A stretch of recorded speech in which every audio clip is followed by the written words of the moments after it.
Une Afrique qui bouge, nous recevons sur ce plateau une lady, c'est une businesswoman. Elle est entrepreneur sur le label de Glim Africa. Elle produit des pâtes premium à base de farine de niébé, ce qu'on appelle au Cameroun haricots de coquille. À tout de suite. Mesdames et messieurs, bienvenue, vous regardez Believe in Africa. Nous sommes en compagnie de Annie, Estelle, Adiogo. Merci pour votre présence. Alors, est-ce que vous pouvez vous présenter auprès de nos téléspectateurs juste en quelques phrases? Bonjour à tous, donc je m'appelle Annie Estelle Adiogo, j'ai 30 ans et donc je suis ingénieure agroalimentaire de formation, donc j'ai fait passer la moitié de ma vie ici au Cameroun et la moitié en France, donc principalement en France en formation et puis en tant qu'ingénieure agroalimentaire en entreprise. Et depuis quelques années, donc, je suis sur ce projet qui me tient vraiment à cœur, qui est Glim Africa. Alors, vous êtes parti du Cameroun à 15 ans. Est-ce que ça a été évident pour vous de vous intégrer? Oui, assez bien. Bon, je suis partie dans le cadre des études, donc voilà, j'étais dans un environnement scolaire où on peut facilement trouver des points de similitude avec les autres, donc ça s'est bien passé pour moi. D'accord, parfait. Vous avez mis sur pied Glim Africa, c'est une start-up axée sur la recherche en faveur d'une alimentation saine et durable. Pourquoi le choix de ce secteur d'activité en particulier? Bon, déjà parce que c'est, comme je l'ai dit, c'est mon métier de base et c'est vraiment quelque chose qui me passionne, les aliments, l'agriculture, voilà, toute cette diversité qu'on peut avoir. Et notamment au Cameroun, parce que vraiment on a la chance d'avoir cet écosystème qui est vraiment très riche avec des aliments qui sont encore très peu explorés et je trouvais ça vraiment très passionnant.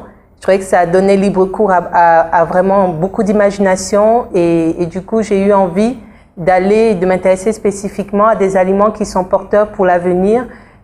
Et pouvoir les explorer et étudier leur potentiel pour pouvoir proposer des produits qui puissent être intéressants pour nous, pour notre alimentation et pour notre santé. Alors pourquoi avoir opté pour l'entrepreneuriat? Vous aurez pu, après vos études, intégrer une entreprise, mais pourquoi à votre compte? Qu'est-ce qui vous a motivé? Ce qui m'a motivé, c'est justement le fait d'avoir été en entreprise. Parce que donc, après mes études, j'ai eu la chance de travailler comme manager d'équipe de production dans 2 entreprises en France. Et en fait, c'était très intéressant, mais je ne me sentais pas très utile. Bon, c'était des entreprises où voilà, il y avait déjà un système qui était assez bien mis en place. Et je trouvais que bon, j'avais très peu de latitude pour innover. Voilà, c'était très structuré. Et je me suis dit, quand même, au Cameroun, il y a encore beaucoup de marge, il y a encore beaucoup à faire. Et il vaut mieux faire ce sacrifice. Pour moi, c'est un petit peu un sacrifice parce que je partais pas à l'aise ou forcément conquérante. Je partais avec quand même beaucoup d'appréhension lorsque je me suis dirigée vers l'entrepreneuriat. Mais je me suis dit, il y a sûrement beaucoup aussi à apprendre et il y a beaucoup qu'on peut apporter aussi. D'accord. Parlez-nous de votre start-up. Glim Africa. Comment est-ce que l'aventure a commencé? Au tout début, je suis venue au Cameroun, c'était en novembre 2017. Je suis venue pendant 3 mois et j'avais cette opportunité. Je me suis dit, il faut que je regarde un petit peu ce qui se fait dans l'agro parce que j'avais cette idée qui me trottait dans la tête de pouvoir monter une structure qui puisse apporter quelque chose ici localement. Et donc j'ai participé à des séminaires, à des choses, j'ai vu que ça bougeait déjà dans cet environnement. Il y avait pas mal de projets autour du manioc, il y avait des femmes entrepreneurs, il y avait une belle dynamique. Et donc j'ai commencé à regarder là où je pouvais apporter ma pierre justement. C'est toujours un petit peu mon canevas et notamment je me suis intéressée à des filières comme les filières des légumes secs comme le coquille et d'autres graines. Et je suis partie de là, après ces 3 mois, en me disant, j'aimerais travailler pour valoriser ces filières. Je ne sais pas encore quel produit je vais faire, mais j'aimerais travailler pour valoriser ces filières. Et après ça, j'ai intégré, quand je suis retournée en France, tout le système entrepreneurial qui est aussi très dynamique, qui est aussi très encouragé là-bas, où on nous a pas mal formé sur comment créer une entreprise et tout. C'était vraiment tout nouveau pour moi. Et ça a duré pendant 6 mois. Après, j'ai eu la chance d'intégrer AgroParisTech, qui est une école d'ingénieurs renommée là-bas, qui a un dispositif d'accompagnement pour les entrepreneurs, pour les étudiants entrepreneurs. Et grâce à ça, j'ai pu cheminer jusqu'à aujourd'hui sur ce projet Glimafrica. Wow. Alors, est-ce qu'on peut avoir une idée de votre start-up? Qu'est-ce que c'est concrètement? Vous proposez quoi aujourd'hui? Donc, nous, ce qu'on propose, c'est on fait de la conception de nouveaux produits et de la fabrication. Donc, la conception a lieu principalement en France, où je mène tous les travaux de recherche. Bon, j'ai la chance d'avoir un labo et d'être un petit peu épaulée par rapport à ça. Et j'ai notamment conçu des pâtes qui sont faites à partir du haricot coquille, donc à 100%, qui sont des pâtes de qualité. Et ici au Cameroun, je suis en train d'implémenter donc la structure de production, de fabrication, afin que voilà, ça puisse être fait ici localement et que ça puisse nous bénéficier dans notre alimentation et que ça puisse permettre de créer des emplois sur place. Mais est-ce que, je vais dire si je comprends ce que vous voulez dire, actuellement vous êtes en France, vous produisez en France. Est-ce qu'on peut avoir une idée de l'équipe avec laquelle vous travaillez? Comment ça se passe jusqu'ici? En France, bon, j'ai créé une entreprise, donc Glimafrica est immatriculée en France. Donc je travaille avec des enseignants-chercheurs, avec des étudiants. Donc je suis vraiment dans un pôle, le pôle entrepreneuriat d'AgroParisTech, dans un incubateur là-bas. Et donc je suis entourée d'autres startups agroalimentaires et nous avons des laboratoires et puis on travaille, on développe les produits. Donc la base pour moi c'est plus un stade de prototypage. D'accord. Où je développe le produit. L'objectif c'est venir ici au Cameroun et ouvrir une usine Oui, et là ce n'est plus qu'un objectif. On est en train de la mettre en place. L'usine elle sera installée à Bois-d'Ibo, à côté de Douala. Parlez-nous de cette initiative Glimafrica. Aujourd'hui, vous produisez des pâtes premium, d'accord? Ce sont des pâtes à base de farine de niébé. Comment ça se passe? Est-ce que c'est une usine qui existe déjà en France ou bien, je ne sais pas moi, dites-nous en plus en fait. Oui, en France, en fait, aujourd'hui, j'ai développé les produits et je produis en une quantité assez raisonnable, mais c'est pas mon objectif. Le démarrage, c'était là-bas, parce que c'est là-bas que j'ai commencé le projet. Mais là-bas, vous avez été formé, c'est là-bas où vous avez des bases. Oui, c'est vraiment là-bas que j'ai en fait utilisé le matériel. J'ai commencé à l'utiliser là-bas. Donc, ce qui se passe pour 2021, c'est que j'ai investi dans du matériel pour pouvoir venir produire ici au Cameroun. Et toute ma production aura lieu ici au Cameroun. Voilà. Mon objectif, c'est pas de faire partir de la matière première là-bas, une matière première brute. Mon objectif, c'est de pouvoir faire toute ma transformation ici au Cameroun et de pouvoir vendre après à l'international. Très intéressant. On va marquer une pause. Le temps pour nous de regarder Africa Rising. On se retrouve tout de suite.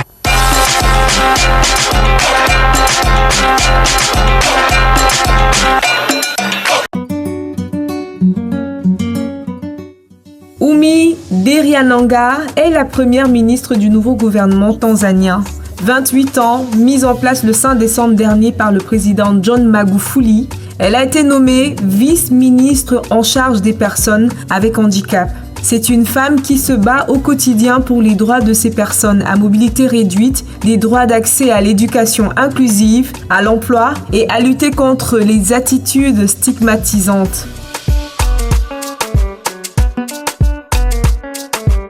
Marie Diongoye Konaté, propriétaire de la première entreprise de production d'aliments pour bébés sous le label PKL SA. Classée numéro 2 du marché ivoirien, juste derrière Danone, elle fabrique des farines infantiles à base de soja, de maïs, une entreprise qui a réussi à se hisser et concurrencer les géants de l'agroalimentaire comme Danone et Nestlé. Elle s'attaque au problème de la malnutrition et de la faim en Côte d'Ivoire, dans ses environs, en fournissant aux enfants des céréales enrichies et rentables au pays. Elle a également insisté sur ces termes: nous devons absolument favoriser nos ressources locales et produire ce dont nous avons besoin pour notre consommation quotidienne.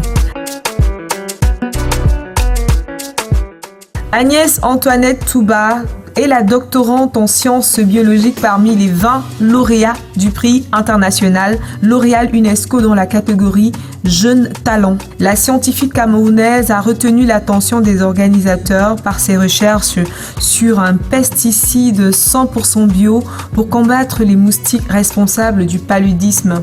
Elle a été récompensée pour ses travaux de recherche qui ont abouti à l'élaboration d'un insecticide bio permettant de lutter contre la nouvelle femelle. Dans le document de présentation des lauréats 2020, elle déclare: en raison des nombreux cas de résistance observés après l'utilisation d'insecticides chimiques, elle est convaincue qu'il est urgent d'explorer de nouveaux axes de recherche via la synthèse verte afin de mettre à profit le potentiel floral africain tout en produisant des insecticides moins coûteux, plus respectueux de l'environnement.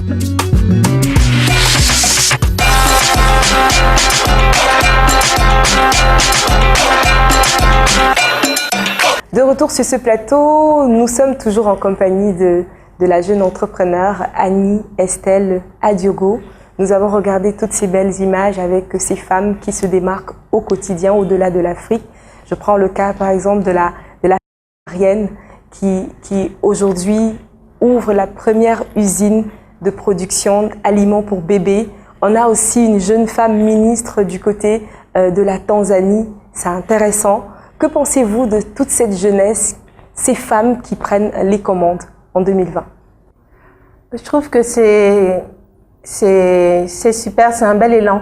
C'est un bel élan que l'Afrique est en train de prendre. Et je pense que l'Afrique, par le monde, il y a quand même beaucoup de statistiques très encourageantes sur la place des femmes dans l'entrepreneuriat. Je pense que l'Afrique est leader même dans le monde par rapport à d'autres continents sur la place des femmes dans l'entrepreneuriat. Donc je pense que c'est important pour la jeunesse. Moi-même, je me suis inspirée de femmes pour pouvoir monter ce projet. Et c'est important qu'on puisse avoir des personnes comme ça qui frayent un chemin pour les jeunes femmes, pour l'avenir des femmes sur le continent. Alors, si on revenait sur votre activité, vous êtes sur le point d'ouvrir cette usine-là qui va révolutionner votre secteur, une usine qui va fabriquer des pâtes 100% bio au Cameroun. Parlez-nous de comment est-ce que vous préparez tout ça? Est-ce que c'est pour bientôt? Oui, c'est pour bientôt, c'est pour janvier, c'est pour là, dans quelques jours, donc c'est pour janvier, donc je prépare avec beaucoup de hâte, beaucoup d'excitation. Voilà, il faut mettre en place les équipes, il faut mettre en place tout le système opérationnel. Donc après, les choses vont démarrer petit à petit, mais on a hâte vraiment de pouvoir voir les produits, de pouvoir commencer à envoyer, à avoir des retours clients. C'est ce pourquoi on a travaillé. J'espère vraiment que les personnes pourront ressentir ce travail et cette passion qui a été mise dans le projet et dans la fabrication des produits. Est-ce que tout de même, vous avez quelques difficultés à venir vous installer? Oui, je veux dire dans le cadre de votre projet, bien sûr. Est-ce que vous rencontrez des challenges? Si vous voulez bien partager. Il y a beaucoup de challenges. Bon, déjà, cette année a été un challenge en elle-même parce que il y avait beaucoup de choses qui étaient prévues qui n'ont pas pu se réaliser en raison des conditions sanitaires et puis le fait d'être entre deux pays qui sont éloignés et qui vivaient le Covid de manière différente. Mais l'un des gros enjeux que j'ai eu dès que je suis arrivée ici et que j'ai commencé un petit peu à parler du projet, c'est un petit peu la peur qui m'a plus été véhiculée que ce que moi-même je l'ai. C'était la peur qu'on me vole mon idée, qu'on me vole le projet, qu'on m'envoie des espions, tout ça.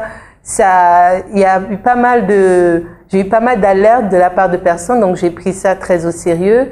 Mais je me suis dit, voilà, à un moment, il faut prendre courage et aller de l'avant. Donc, parce que on me disait, bah, fais toi-même, ne délègue pas. Je dis, ben, le projet, si j'essaye de faire moi-même, mais pas tous les jours, je pense pas que je vais pouvoir nourrir grand monde. Or, l'objectif n'est pas celui-là. Travailler de la qualité, c'est pour qu'elle puisse être accessible vraiment au plus grand nombre. Donc, et je me dis, une des choses que je sais du management, de par mon expérience, c'est que quand on travaille avec des gens, il faut aussi essayer de leur permettre de grandir, de croître en potentiel. Et je pense que si on peut aussi leur apporter quelque chose au-delà du simple salaire, ça peut aussi les fidéliser et éviter que ces personnes ne puissent vous trahir, entre guillemets. Pour moi, c'est très important le développement personnel dans le travail. C'était vraiment ça que je faisais en entreprise et j'ai envie de continuer à reproduire ça avec mes équipes ici au Cameroun. Wow. En tout cas, on vous encourage dans ce sens. Vous êtes invité à Ngaoundéré. Ça n'a pas été évident de vous avoir sur ce plateau. Alors, c'est pourquoi exactement? Je vais à Ngaoundéré. Vous allez à la rencontre des jeunes? Oui, je vais à Ngaoundéré parce qu'il y a, je pars pour une soutenance de thèse justement sur la farine de coquille et je vais à la rencontre de jeunes qui ont fait comme moi des études dans l'agroalimentaire et c'est très important pour moi, comme je disais, pouvoir travailler avec ces jeunes-là qui sont diplômés, donc qui ont beaucoup de connaissances et travailler à les transformer aussi en compétences. Bon, je ne prétends pas tout savoir, mais on apprend ensemble et on progresse. Et je pense que vraiment, c'est pour la jeunesse que j'ai mené ce projet. C'est un projet qui est tourné vers le futur. Je me suis dit, on peut pas continuer à avoir peur de l'Afrique ou à vouloir fuir, parce que fuir pour aller où, je ne sais pas. Mais la jeunesse ici, elle doit sentir qu'il y a un potentiel qui est là et qu'elle a le potentiel de faire briller le continent. S'il fallait vous poser la question aujourd'hui, quel est votre rêve? Mon rêve, c'est que Glim Africa puisse être vraiment, comment dire, un levier pour pouvoir monter pas mal de projets, plein de projets divers et variés qui valorisent l'Afrique, qui sont innovants, qui sont audacieux. Et par l'alimentation, on peut faire plein de choses. L'aliment, c'est ce qui nous réunit, c'est ce qui nous connecte. Et mon rêve, c'est ça, c'est que Glim Africa puisse nous connecter à notre avenir, qui est un avenir à Dieu. Wow. Alors, un message de fin à l'endroit de tous ces jeunes qui nous regardent. Croyez en vous, croyez en votre passion. Moi, j'encourage beaucoup la passion, donc je vous dis, suivez votre passion et soyez déterminés et soyez positifs. Vous faites partie de cette jeunesse dont l'Afrique a besoin. Vous êtes une femme audacieuse. On vous souhaite bien le meilleur avec votre projet Glim Africa. Merci. Choses à vous. Merci Ozane. Elle l'a dit à la fin, croyez en vous, c'est le plus important. On se quitte et on se retrouve très vite pour une autre édition Believe in Africa. Ciao, ciao.